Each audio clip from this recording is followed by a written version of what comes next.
Angra TV. Compromisso, rigor e isenção. Daqui a pouco.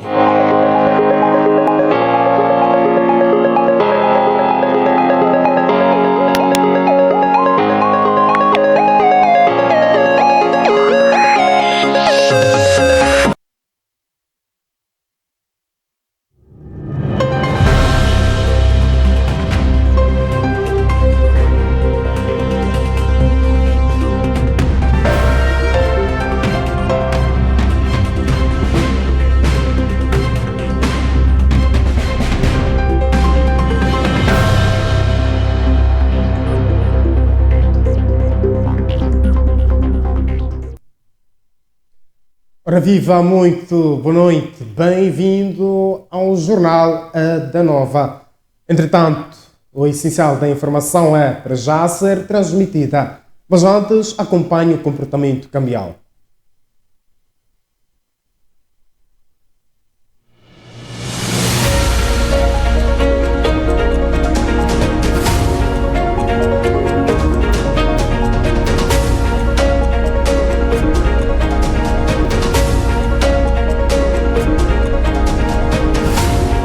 Uma noite.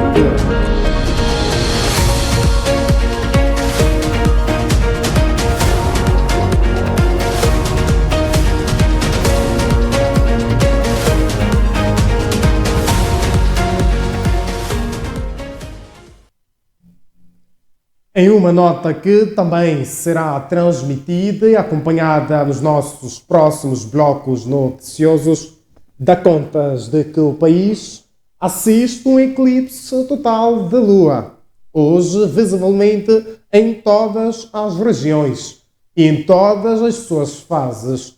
O fenómeno, que não representa qualquer perigo à saúde, ocorre quando a Terra se posiciona entre o Sol e a Lua, projetando a sua sombra sobre o satélite natural. Este é o primeiro eclipse total de Lua visível no país desde 2021 e promete ser uma experiência memorável para entusiastas de astronomia e para o público em geral.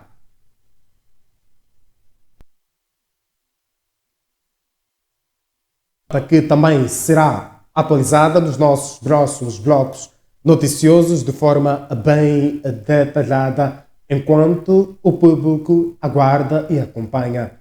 Seguimos com mais informações na página nacional para acompanhar esta nota que nos chega a partir de Cabo Delgado, onde Cabo Delgado confirma o primeiro caso positivo de Mpox diagnosticado numa criança de 5 anos de idade residente no distrito de Mocímboa da Praia. Tivemos 22 suspeitos do Mpox. Destes casos, 20 foram com resultado negativo. Tivemos a informação do laboratório de resultado válido, que orienta a colher novamente uma amostra para o exame, e um caso foi positivo. Este caso positivo é do distrito de Mocímboa da Praia, uma menor de 5 anos, do sexo feminino, natural de Mocímboa e residente em Mocímboa. Num passado recente, a 19 de agosto, a criança iniciou com uma sintomatologia de febre, mal-estar, dor articular e o aparecimento de lesões na pele. Mais ou menos 24 horas depois, a irmã da mesma criança iniciou com uma sintomatologia similar e que culminou com também o aparecimento de lesões na pele, e a família ficou preocupada e levou ao Hospital Rural de Mocímboa da Praia. No dia 22 de agosto, a criança foi observada na unidade sanitária e foi feita a suspeita do Mpox. Foram colhidas amostras das duas crianças notificadas, feito o tratamento medicamentoso e orientamos ao isolamento domiciliar. As crianças foram isoladas ao domicílio e seguiram com o tratamento medicamentoso. De forma diária, as equipas do distrito foram fazendo a monitoria destas duas crianças, que evoluíram satisfatoriamente com a melhoria do quadro clínico, incluindo a cicatrização das lesões.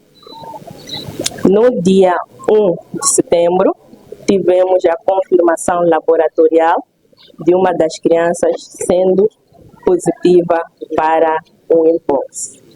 A outra criança teve o resultado inválido e o laboratório orientou a voltar a colher uma amostra. As equipas voltaram à comunidade para visitar estas duas crianças e provavelmente colher a amostra do resultado inválido. Portanto, as crianças já não se encontram na sede do distrito de Mocimboa. Estão na área de saúde de Quilimane, onde é a real residência das duas crianças. As duas crianças moram numa comunidade chamada Nkongomano, na área de saúde de Quilimane, que dista mais ou menos a 80 quilômetros da sede do distrito de Mocimboa, e só tinham ido à sede do distrito de Mocimboa para aproximar a unidade sanitária e fazer a consulta. Neste momento temos equipas que estão em Nkongomano, do nível distrital, para fazer uma reavaliação destas crianças e fazer alguma investigação ao nível da comunidade para aferir a real fonte de contaminação do Mpox naquela comunidade, porque acreditamos que as crianças tiveram a contaminação ou a primeira fonte de contato ao nível da comunidade de proveniência, que é o Nkongomano. Reitor da Universidade Eduardo Mondlane, Guilherme Júnior, defende que a discussão académica não pode resumir-se às notas de acesso, mas sim ao problema mais profundo da qualidade do ensino oferecido ao longo de toda a formação académica dos estudantes. É cada vez mais frequente ver candidatos a ingressar no ensino superior em Moçambique com médias abaixo de 10 valores, classificação que no Sistema Nacional é considerada negativa. A situação tem alimentado um intenso debate público sobre se os critérios de admissão às universidades devem ou não ser repensados.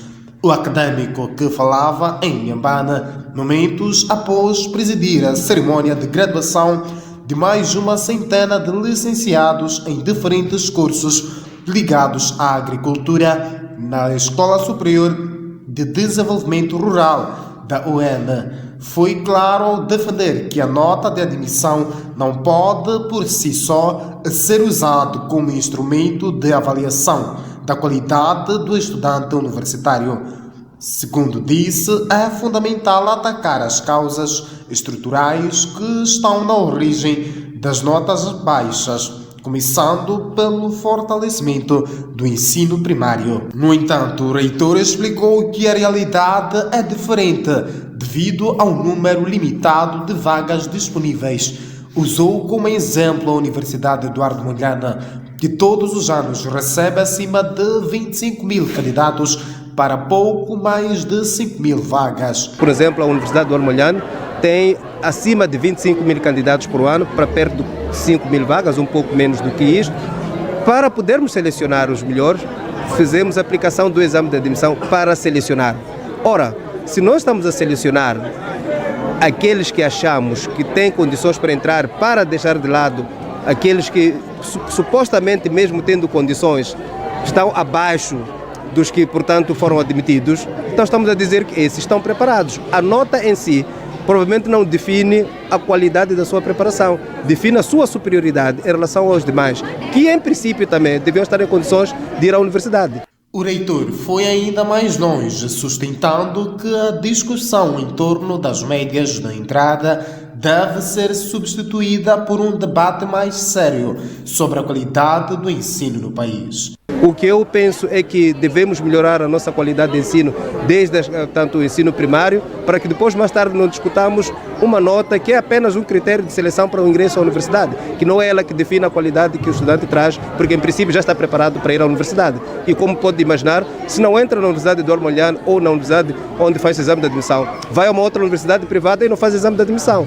Então, naturalmente que a discussão está diluída neste conceito que eu estou a tentar demonstrar. No final, o reitor voltou a insistir que o país precisa de repensar a qualidade da sua educação, sobretudo nos níveis mais baixos, de modo a assegurar que, quando os jovens chegam às portas da universidade, o debate não esteja centrado em notas de admissão, mas sim no verdadeiro potencial dos estudantes para se tornarem profissionais competentes. O Ministério Público abriu um processo-crime para apurar suspeitas de conflito de interesse envolvendo o Ministro da Agricultura, Roberto Albino, num concurso público de digitalização das cadeias de valor do algodão e oleaginosas, enquanto o CIP solicita transparência e participação da sociedade civil em cada etapa do processo. O Ministério Público de Moçambique instaurou um processo-crime para apurar um alegado conflito de interesses envolvendo o Ministro da Agricultura, Roberto Albino, num concurso público lançado em julho para a digitalização das cadeias de valor do algodão e oleaginosas e culturas alimentares. Segundo denúncia do Centro de Integridade Pública e do Centro para a Democracia dos Direitos Humanos, Albino mantém ligação à empresa vencedora, através da Flamingo, na qual detém 24% das ações. A investigação aponta que em 2015 o ministro constituiu sociedade com os mesmos sócios da adjudicação, o que configuraria conflito de interesse à luz da Lei de Propriedade Pública. O CIP alerta que a empresa vencedora não cumpria os requisitos legais do concurso, nomeadamente o capital social mínimo exigido de 130 milhões de meticais, quando possuía apenas 1 milhão. Um vídeo divulgado pelo CIP mostra a empresa apresentar o projeto 2 semanas antes da adjudicação, na presença do ministro, reforçando suspeitas de favorecimento. O Gabinete de Combate à Corrupção garante que a investigação seguirá todos os procedimentos legais. O CIP manifestou disponibilidade para atuar como assistente, defendendo maior transparência e participação da sociedade civil.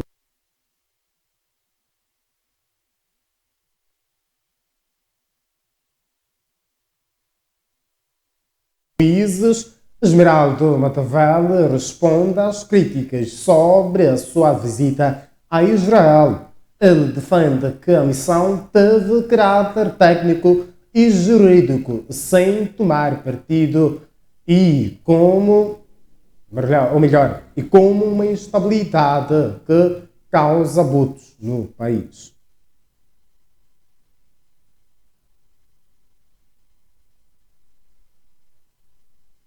Alguns dias depois da condenação pública de 3 juízes do Tribunal Supremo à sua visita a Israel, o presidente da Associação Moçambicana de Juízes, Esmeraldo Matavel, quebrou o silêncio. Fê-lo sem confronto direto com os críticos, mas procurando justificar a deslocação. Numa mensagem sobre a nossa missão a Israel, a que a nossa nossa redação teve acesso, Matavel sublinha que não viajou para tomar partido no conflito e que transmitiu às autoridades israelitas a necessidade de respeitar o direito internacional humanitário, responsabilizando judicialmente os atores de atrocidades em Gaza. Defendeu que o direito à autodefesa é legítimo, mas que não pode traduzir-se em massacres civis. Reconheceu, porém, que Israel é alvo de ataques violentos,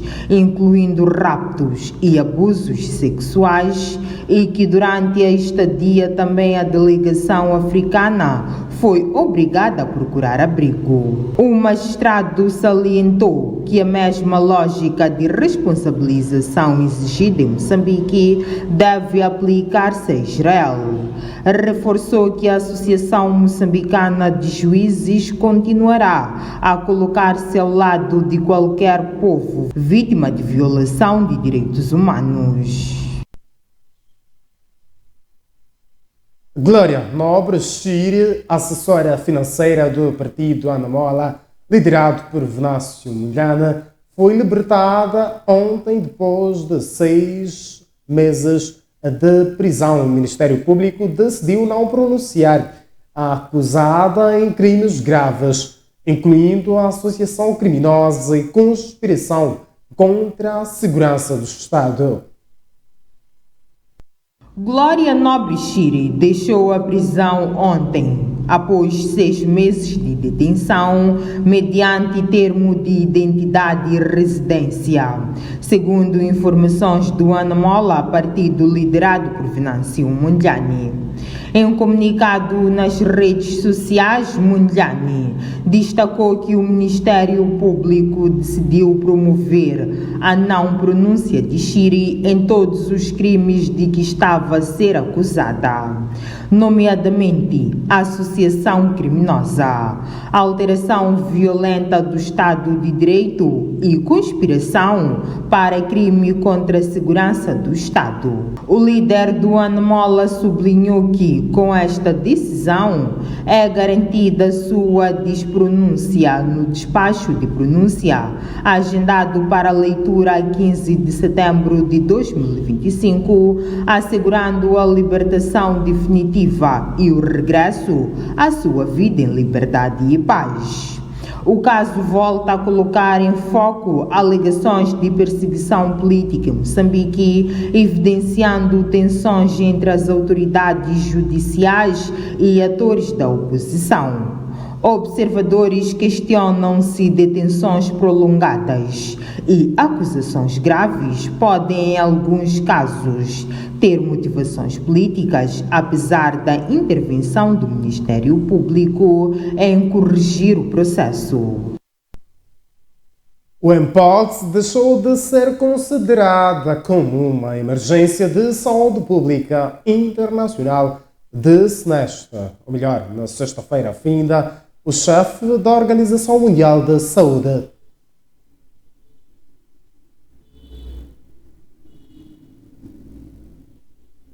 O diretor-geral da Organização Mundial da Saúde declarou há um ano a emergência de saúde pública internacional devido à propagação do Mpox em África após o parecer de um comitê de emergência. Nesta quinta-feira, o comitê considerou que já não era o caso. Entretanto, o chefe da OMS compreendeu a observação. Segundo o dirigente da OMS, a decisão é sustentada devido à redução contínua do número de casos e mortes na República Democrática do Congo e em outros países afetados, incluindo o Burundi, a Serra Leoa e a Uganda. Salientou ainda que a maioria dos países afetados desenvolveram desenvolveu uma capacidade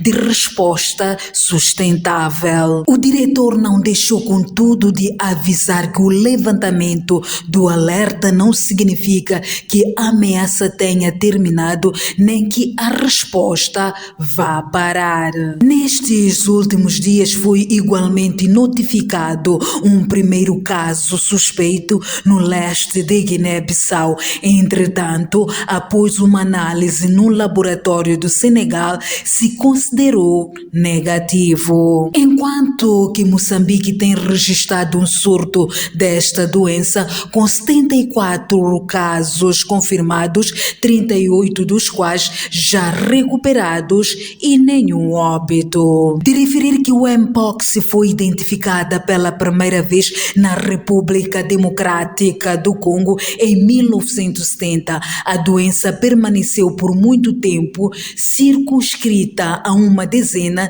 de países africanos. O surto já atingiu desde janeiro deste ano mais de 77 mil pessoas em 22 países, com o registro de mais de 500 pessoas mortas. Os preços de petróleo voltaram a registrar quedas, marcando o segundo dia consecutivo de desvalorização nos mercados internacionais.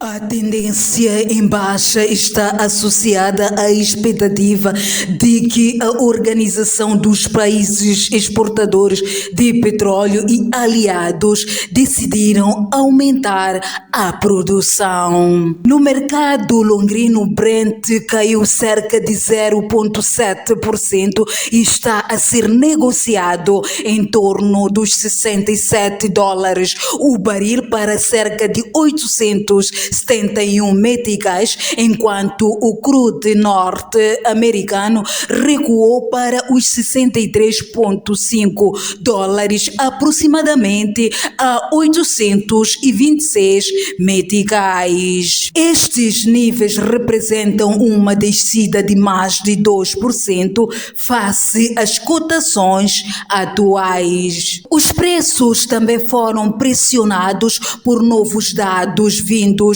dos Estados Unidos da América. O Instituto Americano de Petróleo revelou que os estoques de crude aumentaram em mais de 600 mil baris na última semana, contrariando previsões de queda. Para trás, a nota nacional marcando o bloco da página nacional. Chegado o momento de conferirmos a nossa primeira curta pausa.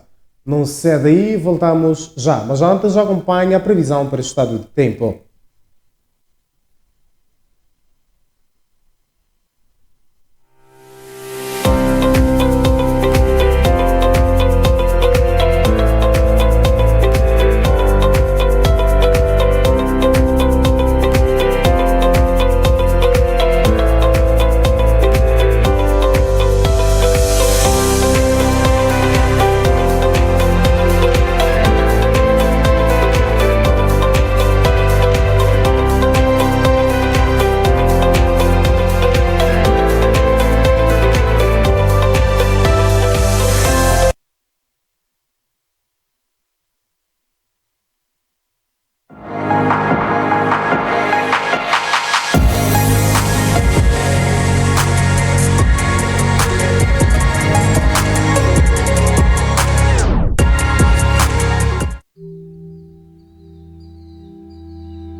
Você já esteve perto do fim? Já sentiu-se num beco sem saída? Saiba que a Nova Era Televisão e o mundo estão aqui para acompanhar a sua história. Saiba que as suas quedas ou más decisões podem ser um aprendizado para o mundo. Então, ligue já para o número 84 85 62 168. A Nova Era Televisão espera por si. E até lá.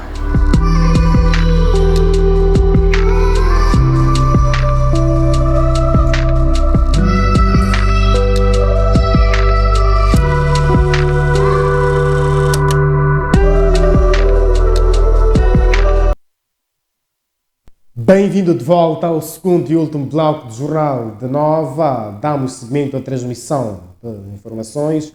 Na página internacional viajamos a Sudão do Sul, onde o governo repatriou no sábado um cidadão mexicano deportado dos Estados Unidos da América em julho, encerrando uma situação diplomática incomum.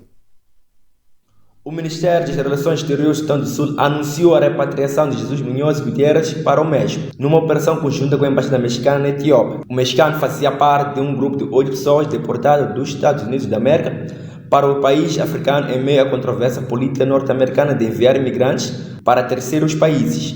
O processo foi conduzido em conformidade com o direito internacional, acordos bilaterais e protocolos diplomáticos, segundo o governo sudanês. E não está claro se os deportados tiveram acesso à representação legal. Organizações de direitos humanos criticam a política norte-americana, iniciada na era Trump e mantida com ajustes por alegadamente violar os direitos fundamentais dos imigrantes. Em junho, a Suprema Corte dos Estados Unidos da América autorizou a retomada de deportações rápidas para países diferentes da nacionalidade dos imigrantes. Além do Sudão do Sul, países como Uganda, Ruanda e Eswatini também têm recebido deportados com antecedentes criminais dos Estados Unidos, numa tendência que levanta preocupações jurídicas e humanitárias. Seguimos com mais notas informativas. Para já acompanhar o deslocamento de palestinos, ministro das Relações Exteriores no Egito rejeitou no sábado o mais recente plano de Israel de expandir suas operações militares na faixa de Gaza e reiterou sua rejeição à possível expulsão de palestinos de seus territórios. O porta-voz militar israelense Avishai Kadrei pediu no sábado que os palestinos fugissem para o sul da faixa de Gaza, dizendo na plataforma de mídia social X que o exército havia declarado o acampamento improvisado de Muaz e partes da cidade de Khan Younis, no sul, como uma zona humanitária. Os palestinos poderiam dirigir da cidade de Gaza até Khan Younis e até a comunidade costeira superlotada de Muaz, a oeste da cidade, por uma estrada designada sem serem revistados, disse Adrei. Grupos de ajuda humanitária alertaram sobre a falta de abrigo, saneamento, água e alimentos de Muaz. Meses de bombardeios dizimaram a infraestrutura civil em Khan Younis. Os militares disseram em um comunicado que trabalhariam para fornecer hospitais de campanha, encanamentos de água e suprimentos alimentares dentro de sua nova zona humanitária.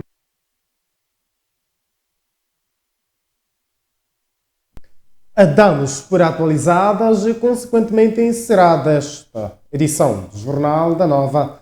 Obrigado de coração pela atenção dispensada. Nós voltamos amanhã para dar seguimento de mais notas informativas. Fique bem para o início de semana laboral.